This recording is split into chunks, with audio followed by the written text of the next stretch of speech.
আগামী 12ই ফেব্রুয়ারি যে নির্বাচন হবে সেই নির্বাচনে আমরা দলে দলে সকালে যে ভোট দেব, আমার ভোটটা আমি দেব, অন্যর ভোট যেন তারা সুশৃঙ্খল ভাবে শান্তিপূর্ণভাবে দিতে পারে সে ব্যাপারে আমরা সহযোগিতা করবো এটা আমরা।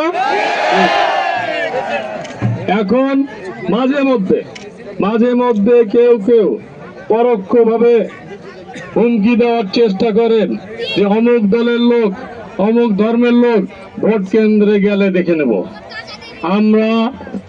আমাদের দায়িত্ব হবে এই নির্বাচনটা যেন উৎসব মুখর হয়। এই ধরনের পরোক্ষ বা প্রত্যক্ষ হুমকি যদি কেউ দেয়, আমাদের দায়িত্ব হবে আইন শৃঙ্খলা রক্ষাকারী বাহিনীকে জানানো, সেটা করবো আমরা। তৃতীয় হচ্ছে, ভোট দেওয়ার পরে আপনি আপনার ভোটটি দেওয়ার পরে, আপনার পরিবারের ভোট দেওয়ার পরে আমরা কেন্দ্রের পাশে যে আমাদের ক্যাম্প আছে সেখানে আমরা অবস্থান করব। অবস্থান করা মানেই কোনো ধরনের হাঙ্গামা মারামারি এই জন্য না, অবস্থান করা মানে নির্বাচনটিকে আরো বেশি উৎসব মুখর করা। যেহেতু এখানে একটি তাৎক্ষণিক জনসভা হচ্ছে, আগামী দিনের যে উন্নয়নের রাজনীতি আমরা করি সেই রাজনীতি নিয়ে আমরা দু একটা কথা বলতে চাই। আমাদের প্রধান প্রতিপক্ষ জামাতে ইসলামী বাংলাদেশ, নাম করে বলে দিলাম, এই নির্বাচনে আমাদের শত্রু না কিন্তু আমাদের প্রতিদ্বন্দ্বী। তারা যে কথাটা নির্বাচনী প্রচারণায় বলে বেড়ায় সেটা হচ্ছে এই আমাদের নারী ভোটাররা নাকি সব ভোট ওনাদেরকে দিয়ে দিছে। এটি সঠিক কথা?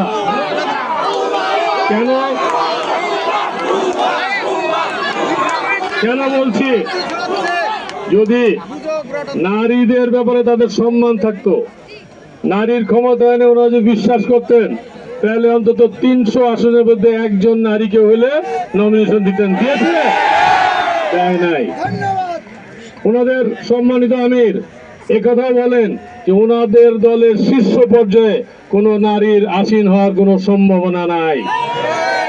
আর আমাদের দল যোগ্যতায় বিশ্বাস করে, আমাদের দল যোগ্যতা বিশ্বাস করে বলেই বহু নারী নেতৃত্বকে নমিনেশনে দেওয়া হয়েছে এবং আমাদের নেত্রী, দেশনেত্রী বেগম খালেদা জিয়া দীর্ঘদিন দলের দুঃসময়ে এই দলের হাল ধরেছেন এবং শুধু বাংলাদেশের মানুষের হৃদয় ঠাঁই করে নেননি, বিশ্বের মানুষের হৃদয় ঠাঁই করে নিয়ে আপসীন নেত্রী হিসেবে নিজেকে প্রতিষ্ঠিত করেছেন, শুধু দেশে না বিশ্বে।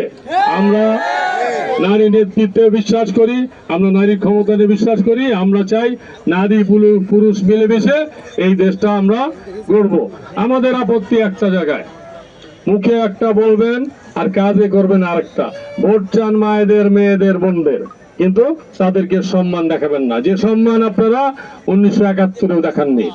আর পুরো দিকে ফিরে যেতে চাই না, আমি আগামীতে দেখতে চাই ধানের শীষের পক্ষে ভোট দিলে, টিকিট বলবো না, বিক্রি হচ্ছে না এটা এখন। ধানের শীষের পক্ষে ভোট দিলে উন্নয়নের কথা হবে। এই অবকাঠামো, রাস্তাঘাটের উন্নয়ন, কৃষি ব্যবস্থার উন্নয়ন, শিক্ষা ব্যবস্থার উন্নয়ন, স্বাস্থ্য ব্যবস্থার উন্নয়ন, এই উন্নয়নের কথা আমরা বলি, প্রকাশ্যে দিবালোকে বলি এবং এগুলো আমরা বাস্তবায়ন করতে পারবো বললেই বলি। আমরা বেহেশতে টিকিটের কথা বলি না, কারণ আমরা জানি এটা আমরা বাস্তবায়ন করতে পারবো না। যে জিনিস বাস্তবায়ন করতে পারবো না সেটা আমরা বলি না। ফ্যামিলি কার্ড, কৃষি কার্ড, এগুলো আমাদের এখানে নেতা কর্মী সব মোটামুটি জানা। আমাদের আগামী 2 দিনের কাজ হচ্ছে, বিগত 2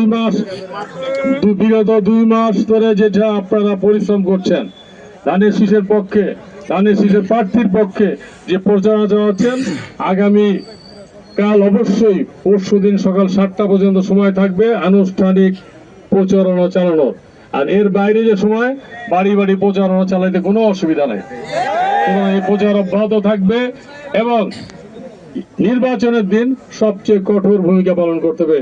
এই জন্য কঠোর যে এই সারা মাস প্রচার করার পরে নির্বাচনের দিন ভোটটা দিয়ে যদি বাড়িতে যে মনে করেন যে একটু টেলিভিশনে দেখি ঠাকুরগাঁও রংপুরে কি হচ্ছে, এটা কিন্তু করা যাবে না।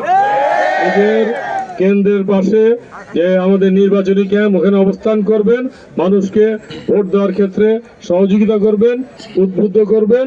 ইনশাআল্লাহ 12ই ফেব্রুয়ারি নির্বাচনে আমরা কি বিজয় লাভ করব?